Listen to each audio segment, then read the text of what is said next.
We've just witnessed one of the biggest slap on the wrist. No, that's too gentle. It was just a gentle little pat on the hand. Google just faced the most significant monopoly ruling since Microsoft in 2001, and somehow they're celebrating. Their stock shot up 8% after the verdict. Apple's jumping for joy too, banking another year of that sweet $20 billion paycheck Google gives them. So meanwhile, the judge basically just said, hey Google, we totally get that you're a monopoly, but just here's your participation trophy. So how does a company get found guilty of illegal monopoly behavior and walk away stronger than before? I'm going to break down today to you what this antitrust victory will call. I mean, it was technically supposed to be a punishment, but it's a victory. And how the justice turned Google into the biggest win of 2025 because this just solidified Google's place. Let's dive into it today.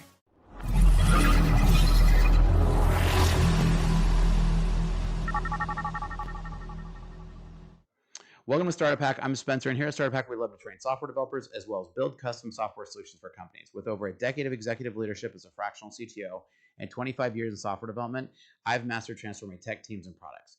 So the Department of Justice spent 4 years building what they called an airtight monopoly case against Google. And Judge Mehta agreed Google is definitely a monopoly. But then something weird just happened. The punishment phase turned into a victory lap for Mountain View. So now, as always, make sure you drop a comment down below because I'm curious to hear what everybody here thinks about this. I can't decide if this is a win for tech or a loss for tech, right? So I'm curious to hear what you guys think. So make sure you leave a comment down below because it's my favorite thing to read those. Now, the DOJ demanded, DOJ demanded that Google sell Chrome browser and calling it essential to break the monopoly. Chrome controls over 50% of the browser market and funnels billions of dollars of search data back to Google. Companies like Perplexity offered $34 billion to buy Chrome before the ruling even dropped. Judge Mehta called forcing Chrome to sell a poor fit, despite admitting that it was undoubtedly contributes to Google's dominance, right? So these are quotes from that. And in one breath, the judge acknowledges the problem, but in the next refuses to fix it. So Google keeps their data collection machine running at full speed while competitors get table scraps. So let's jump over to a couple of the articles here because I just think these are really funny. Google's happy antitrust ending benefits Apple's too, right? So Judge Mehta decides that Google can keep default agreement contracts like the ones with Apple on one condition. So a landmark court decision against the world's biggest search engine turned from lion to lamb more than a year after federal judge ruled that Google was an illegal monopoly. So they said, yes, you're a monopoly. Oh, but just be nice and play nice with the others, right? It's a $20 billion annual deal and that all came out part of that was secret until this court filing, by the way. So even that just is monopolistic in its practices, right? But Judge Mehta decided that Google can keep this default agreement, which is really the whole point of hey, look, can anybody else come in and offer Apple $20 billion? Google can outbid anybody. So not sure how that's not monopolistic. But he decided doesn't have to sell off Chrome or Android, but he did order the judge to share some data. Now, of course, Google immediately said, oh, well, we're going to appeal this ruling because that's too harsh. We don't want to have to share data. The whole rest of this thing is a total victory lap, and Google is crying about that, and they're not. They're totally smiling, and their stock showed it yesterday, up over 8% after this announcement. I mean, definitely this is a win for Google. There is no doubt that this is an absolute win, right? So the deal of the $20 billion deal between Google and Apple is the centerpiece of the government's monopoly case. Now, the judge found that this arrangement was illegal, but decided that it was okay for them to keep it. So Apple stock also jumps 3% immediately after the ruling. So not only is this good for Google, it's good for Apple. So the only change is that Google has to share some data, right? Now, Google must share, quote, certain search index data and user interaction data with competitors. So this is kind of like Coca-Cola has held on to its secret sauce for years and years and years. Google's search data and algorithms have been the core of what Google has held on to as its intellectual property for decades. And so it sounds like they're trying to kind of break through to that. And it might be kind of interesting to see if Google had to share that. It'll be interesting to see if they can really force them or how they're going to. So, of course, Google's appealing this because that's just the whole game here, right? It's already taken up 4 years to get to this, and then now they don't even have any real teeth on it. So the most valuable part of Google's search empire is their ad targeting algorithm and revenue data. He didn't talk about that. So competitors can get some basic search results is what he's talking about. But so Microsoft, DuckDuckGo, and others get homework help with while Google keeps the answer key, right? So Judge Mehta ordered Google to establish a 5-person antitrust technical committee. Man, can you talk about any more kind of BS like, well, we're going to establish some people to set this up so that we can make sure we're sharing data and playing fair. I wonder who gets to pick those 5 people. Says this committee will monitor Google's compliance and ensure that they're playing fair with data sharing. I'm just laughing because it's like, it's almost comical to read. But the precedent comes from Microsoft's 2001 case where a similar committee supposedly changed their behavior. So supposedly back, Microsoft, so they're looking back and say, hey, Microsoft, you played nice with Internet Explorer because Internet Explorer, well, had such an impact on the market. I guess up until IE6, it was kind of a big deal, but but here's the catch. Google gets significant input on who sits on the committee. There you go. And it's like letting a defendant pick their own parole officer. So the ruling prohibits Google from making exclusive default search agreements. Google can still pay distributors for search placement as long as it's not technically exclusive. And who decides that? Well, this 5-person panel that Google gets to pick. How could that possibly go wrong? It just reminds me of the scariest words from Ronald Reagan said. The scariest words are, "We are the government. We're here to help." This sounds like a government arranged solution or a Google's arranged solution. The wording allows competitors to bid for the same spots, but Google's financial advantage remains untouched. Judge Mehta literally acknowledged that, quote, Google's massive financial advantage, end quote, means distributors will stick with them anyways, right? So basically, he recognizes that Google has more money than anybody out there.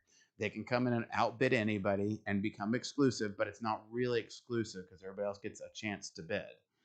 It just sounds like a government bidding thing. So it's like banning an exclusive club, but letting the richest members still buy the membership. Now, if you guys have systems that aren't connected, make sure you reach out to us because here at Startup Hack, our specialty is connecting systems so your company can work like a well-oiled machine. Check out startuphack.com/Spencer. All right, now Judge Mehta cited the rise of generative AI as the reason to go easy. So this is what's really funny. So the case starts 4 years ago. During the 4 years, what happened? AI happened, right? We had ChatGPT. He says Google's like competing with Gemini, but not clearly the leader. He says that he feels that search is about to be disrupted with, because ChatGPT gets so much of the search traffic now. So because of that, we need to play fair with Google, right? We can't be too overly harsh on them. So the government requested a potential forced divestiture. So the DOJ originally said, "Hey, look, they need to get rid of Android. They need to get rid of Chrome." Android powers roughly 70% of smartphones globally. I don't know what that number is here in the U.S. I should probably find that number in the U.S. I think it's definitely lower than that, but globally, it's much higher.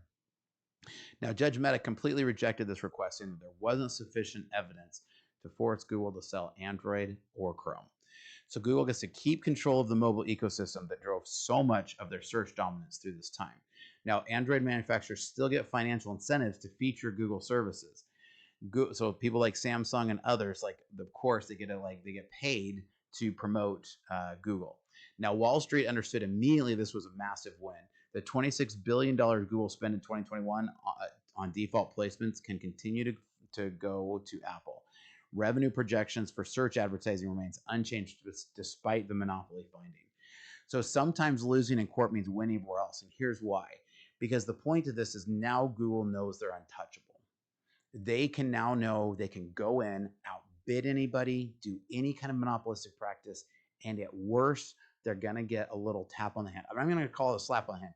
It's just I'm just picturing like this old grandma going, now, Sonny, don't do that, right? And then go out and play. And by the way, here's a loaded gun. Like that's kind of what's going on here, right? It's like the ruling creates an appearance of increased competition without actually doing anything. So DuckDuckGo's founder called the remedies insufficient to actually promote competition.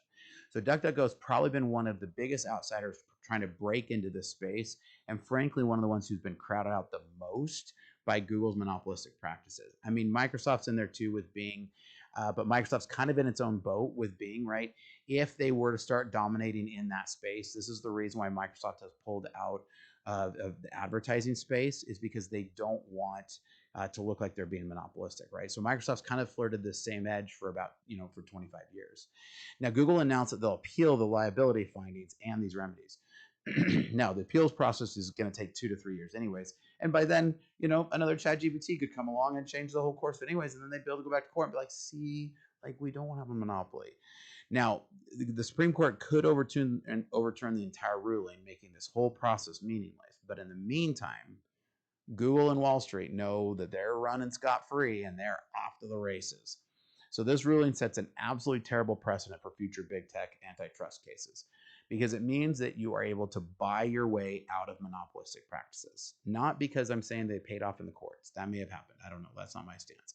My stance here, though, is that they're saying, well, it's fair as long as you're just allowing others to still bid into the process.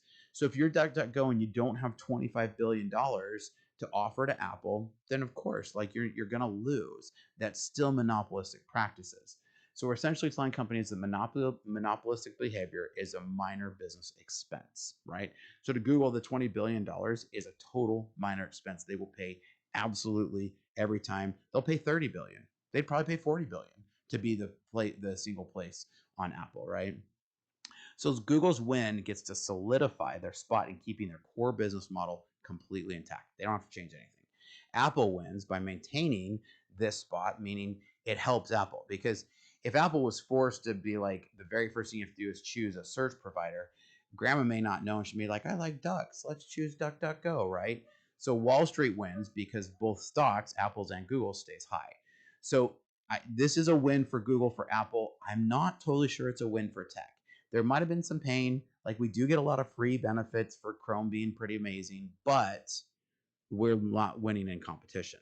So curious to hear what your guys' thoughts are. Do you agree? Do you disagree? I'm genuinely interested to hear it. So make sure you comment down below and make sure you like and subscribe. Here at Startup Hack, we love to train software developers as well as build custom software solutions for companies. So check out startuphack.com/Spencer and here's some great information about our services. Hi, I'm Spencer, a fractional CTO. With over a decade of executive leadership and 25 years in software development, I've transformed technology teams and products for businesses just like yours. As your fractional CTO, you get the strategic guidance of a seasoned technology executive without the full-time commitment. Perfect for companies ready to leverage cutting-edge technology without expanding headcount. My team at Startup Hack has already built advanced AI agents for small and medium businesses, automating complex workflows and delivering advanced ROI to human workflows. We specialize in creating custom software that connects your systems into a single coherent technology ecosystem. Our development approach focuses on tangible business outcomes. For one client, we developed AI-powered workflows that cut days off of human processes. For another company, by connecting multiple systems, we reduced processing time to increase their ROI by over 75%.